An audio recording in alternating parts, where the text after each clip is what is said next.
What's up guys, welcome to the channel. Today we're going to talk about the World Cup final, the biggest sporting event in the world, this year at least. In this video we'll look at both teams, their path to the final, we'll look at the combined 11 and we'll also look at what the potential aftermath is, because there's some nice stats or records that could be broken if Argentina win or if Spain win their World Cup. So that's what we're going to talk about. After that we'll also have a quick inside look in France against England, but to be honest, who really cares about that game? I will watch a game of course, but it doesn't have that much meaning. Maybe teams will even rotate.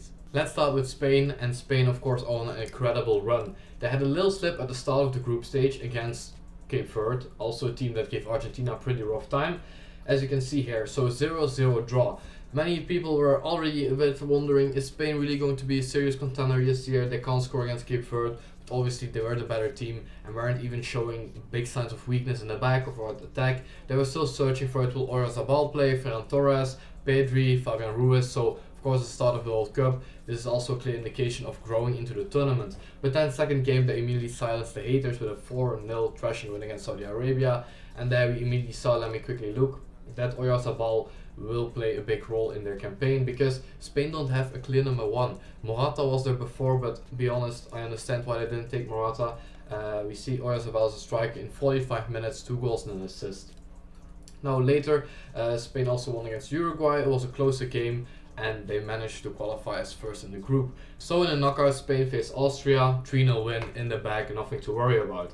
And then the hard path started kicking in, because normally in the picture per scenario, Portugal wouldn't have been in that bracket, because if Portugal would have topped the group, they would have faced Argentina on the other side of the bracket. But Portugal finished second, beat Croatia, and then had to come up against Spain. That was a very boring game. I don't know if you still remember it, because there's so much footy with the World Cup, but that was a very boring game, and Merino came on and sealed the win for Spain in the last minutes. Now, they did show more that Portugal was a pretty weaker nation than people expected, then Spain was a very strong nation, but Spain got the job done, and after the game it was also already time for a quarter-final against Belgium, and they won 2-1. Spain really struggled this game. I believe they struggled more than against Portugal, because against Portugal it was like both teams were just scared to play each other. Both teams were scared, then Spain would, don't want to call it lucky goal, but it could have easily went to extra time.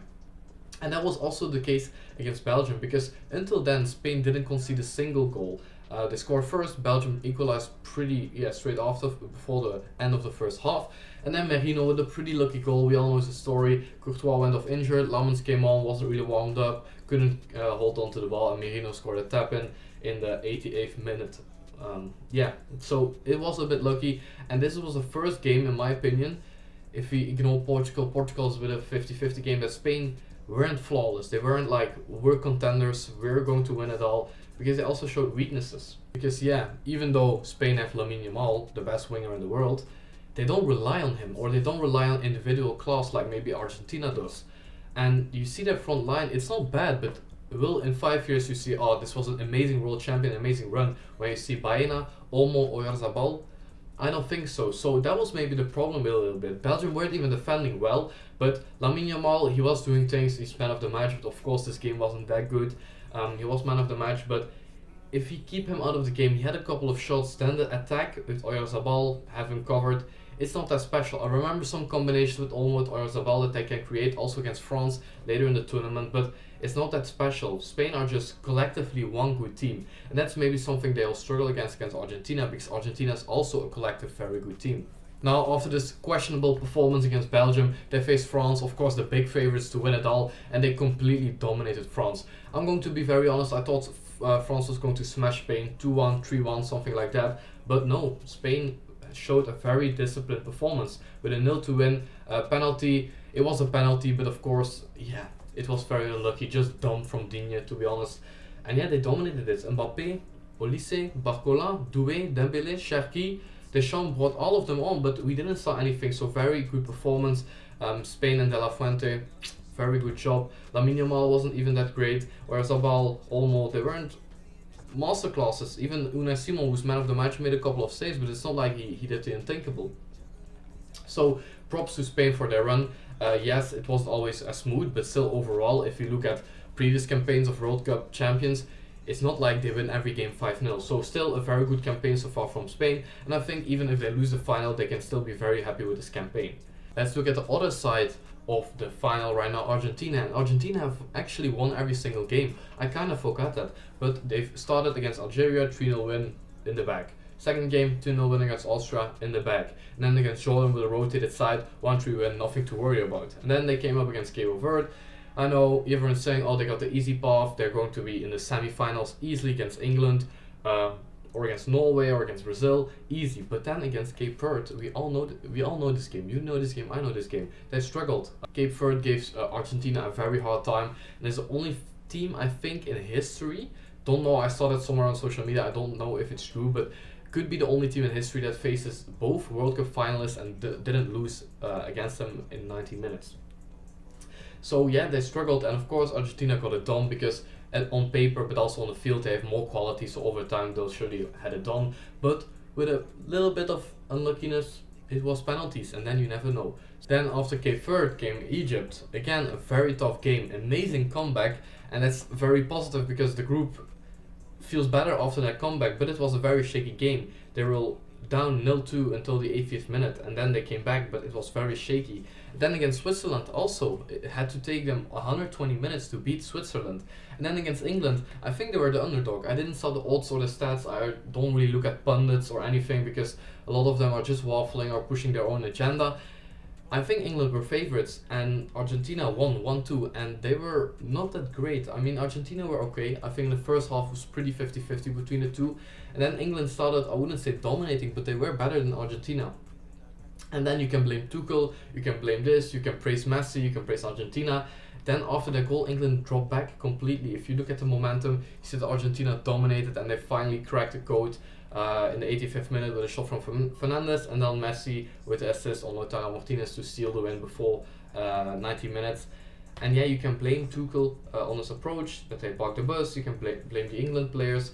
But is there anything to blame? Sometimes you also have to say, yeah, it's the flow of the game. You score first and then you have to defend the lead. I think they are two big chances on the post.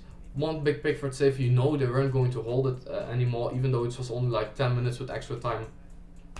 So that's unlucky. But Argentina showed in that game, I think, again that they are the comeback team. I saw someone on TikTok, a heavily respected creator of mine, say that Argentina are the Real Madrid of this World Cup. In the Champions League, Real Madrid also didn't care about who they played and how they played. They just know that they were going to win at the end, and that's the same mentality Argentina have right now. Now it's against Spain, probably the hardest opponent they will face this World Cup.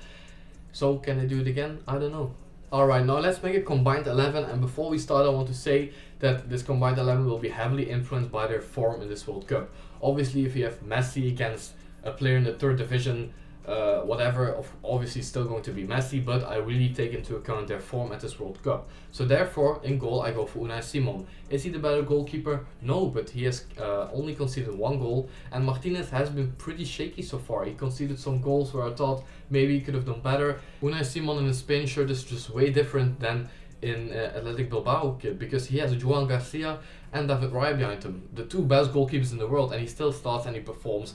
Emiliano Martinez, yes, maybe has a little bit more experience on the stage, has maybe some bigger and clutch moments, but for now it's Unai Simon. We're using a 4 at the back formation because both teams are using a 4 at the back. They're both not really using a 4-2-3. Spain kind of does, and Argentina has like a 4-4-2, 4-4-2 with a diamond shape formation, but also in game their tactics or the formation is way different, so you shouldn't be pinned down on that starting formation you see on football, for example. But let's start with right back.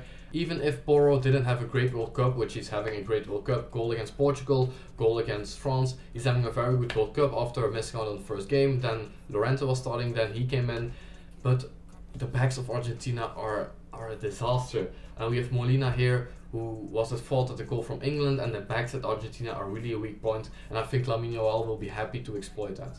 Right centre back we have Cubarsí against Romero, and I'm just choosing Cubarsí here. Romero has been okay this World Cup, has scored a goal I believe with his head, or am I mistaken? I think he scored a goal, but he also had some shaky moments. He's easily on a yellow card, looks for that edge of yellow card, second yellow, so for now I'm choosing Cubarsí, also because he's a young player in this World Cup alongside Laporte, which is an amazing partnership I believe. That's also something Barcelona should pay attention to. Play Cubarsí with a more experienced centre back and you'll maybe win a Champions League. I maybe already spoiled that second pick with what I just said, but I think Laporte edges it over Lisandro Martinez. Lisandro Martinez is having an amazing World Cup, and at defense he's doing very well. Of course, after suffering a big injury last season, he scored a goal, maybe even two. I don't know. He's been well in attack, in offense, and defense. He's been very solid with Laporte. I'm just taking him. Only one goal conceded. Very solid in the build-up against France. Pocketed Mbappe. Did very well against all teams. He's just a very solid centre back. At left back again, I don't think Cucurella has an outstanding World Cup. He's been doing good. He's been doing alright. He's been living up to the expectations. Surely after this move to Real Madrid. But yeah, you come up against Tagliafico, who is past his prime, and yeah, I'm not feeling it with Tagliafico. Alright, then we have the first duel on midfield, Rodri against Paredes. Paredes didn't start starting Argentina in the World Cup, which didn't surprise me because he plays for Boca Juniors. He's past his prime as well, and then he popped up in the knockouts, and I thought, is this the right choice? Maybe in this particular matchup, but will he do it against bigger teams? He stayed in against England and did well. He did okay. He went off in the 60th minute. But he can still do it, and again for Argentina, but same for Spain, it's a group thing. He can be a little bit less good on the ball or with his ability, but with the players he has next to him, he reaches that level. But of course we go for Rodri. I also have to give him his flowers, of course, because Rodri, while I play this tournament, easily, if I have to make a tournament XC after this World Cup final, when the tournament ends, Rodri should be in it in midfield. He has been very, very solid. Not many clutch moments, but he has been very, very solid in every game defensively. He's captain. He's really, yeah. If we have to talk about individual quality and individual performances bringing to that Spain collective thing, then it's Rodri. We're talking about Rodri, not about Lamine Yamal or about Unai Simon. We're talking about Rodri.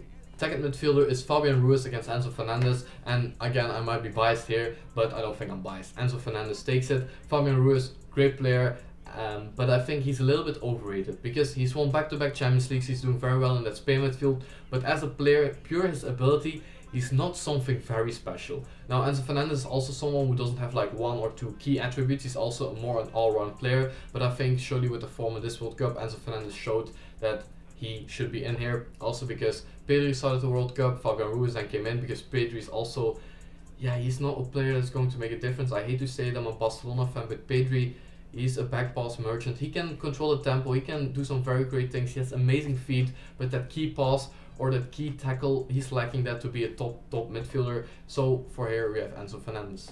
For the third midfielder, we're looking at the most attacking midfielder from both teams. For Spain, that's obviously Dani Olmo. For Argentina, you could put it up for debate, but most of the time it's Alexis McAllister.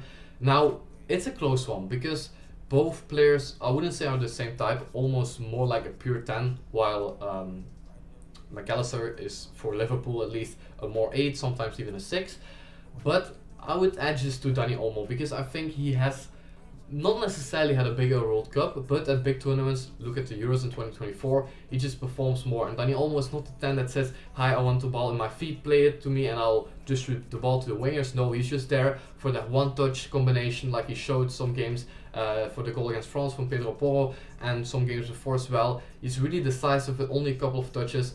And McAllister, he scored in this World Cup, but he's more like also a collective player, surely for Argentina. It's not like when you're watching an Argentina game, you're watching where's Alexis McAllister. It's the same for Enzo Fernandez. You're not watching where is he. It's more like the midfield of Argentina and one collective as a whole. But for me here, it's Dani Olmo. Now I think we've come to the easiest 3 positions because I don't think any of these are up for debate. Let's start with left winger. We have Alex Baena against Lionel Messi.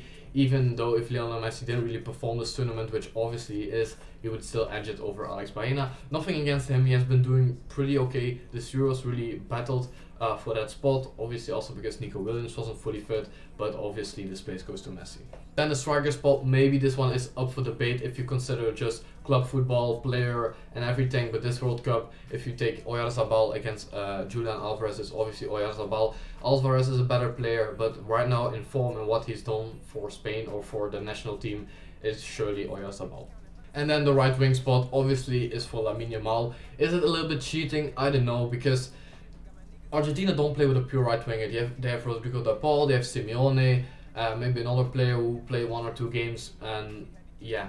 Would they have been up for debate if they played every game and did well against Lamine Yamal? Obviously Lamine Yamal isn't having the best World Cup, He's not doing very well, but obviously pure on quality. And as said, I know we're going off the formal World Cup, but either De Paul or Simeone are not getting in over Lamine Yamal. So now, after looking at every player individually, I think there's a clear sign here. We only have 2 players from Argentina. And that might surprise you, because at the start I said Spain is not really Lamine Yamal this, or they have an amazing goalkeeper, it's a collective. So you would have expected that maybe pure quality-wise, player on player, there would be more Argentinian players. But Argentina do the same. It's just their passion, their group feeling. Messi is king and we die for Messi, that feeling. So they're also just a collective team. And you have players like Paredes, De Paul, Molina, Tagliafico. They are not good players. They can easily be replaced, or easily Cucurella and Porro get in easily. Fernandez or Rodri or Olmo easily get in over De Paul or Paredes. Does this mean anything? I don't know. I guess we'll see on Sunday. But for now, I'd say based on this, Spain might be favorites. Alright, so let's have a look at the aftermath of this World Cup. If Spain win, it will be their second European, their second World Cup trophy. And of course they'll join the list of teams that have won 2 or more World Cups. But for individual players there's also some meaning here. Let's look at Rodri, for example. He's 30 years old, so he's already on the older side, but of course he still has at least 5 more years to play. But look at his trophies. He's won the Nations League, Euros, and potentially also the World Cup with Spain. He's won it all on international level. He's won it all.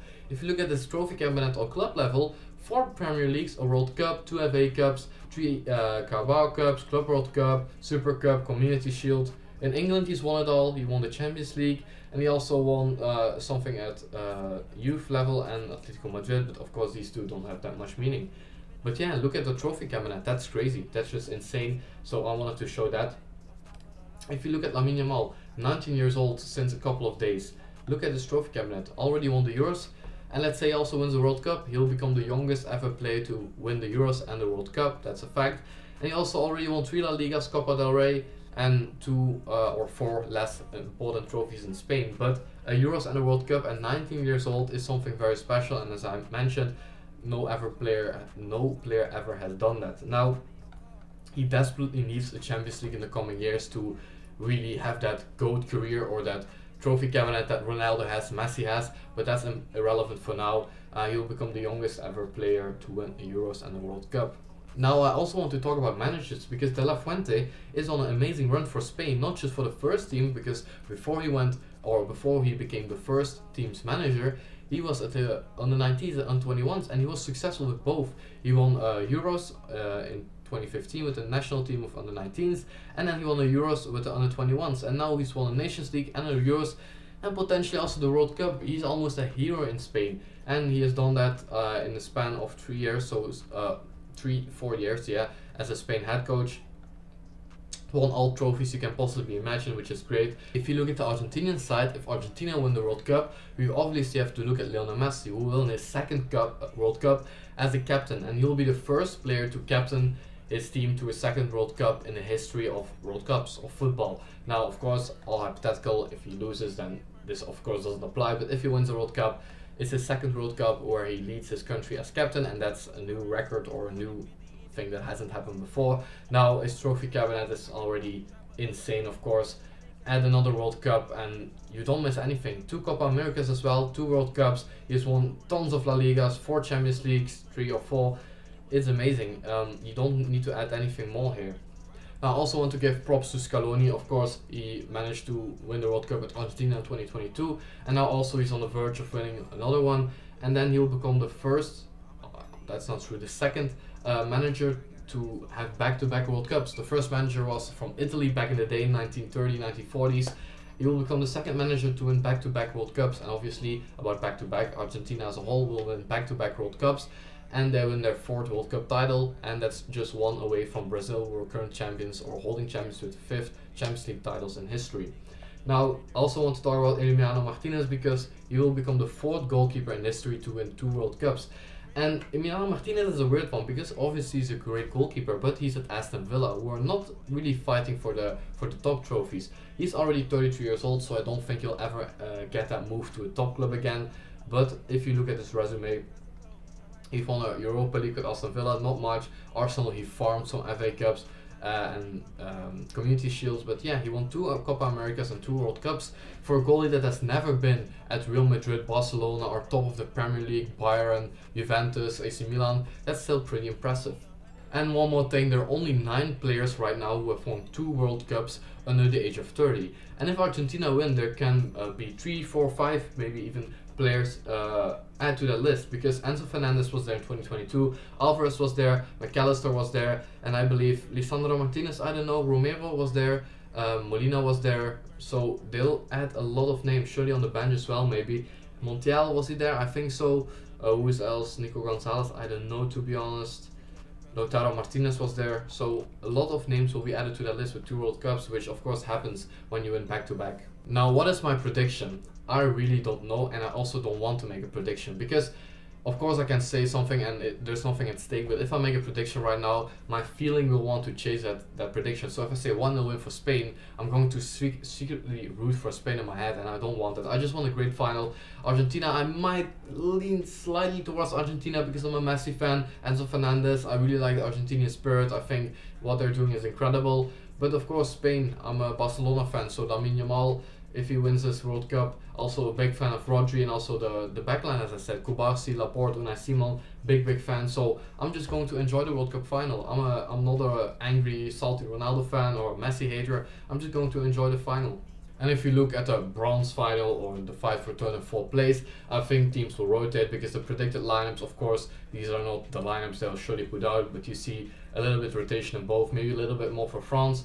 You see Kanté, Zaire-Emery, Lacroix, Konaté, Gusto. I think both teams will rotate a bit, and Mbappé might want to chase that the record, the goal record, and Olise will surely want to defend his assist record on the final day.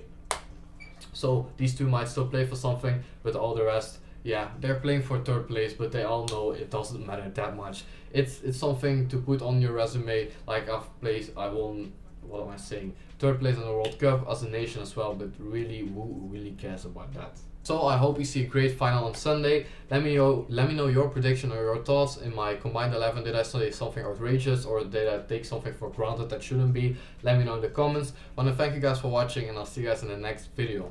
Bye.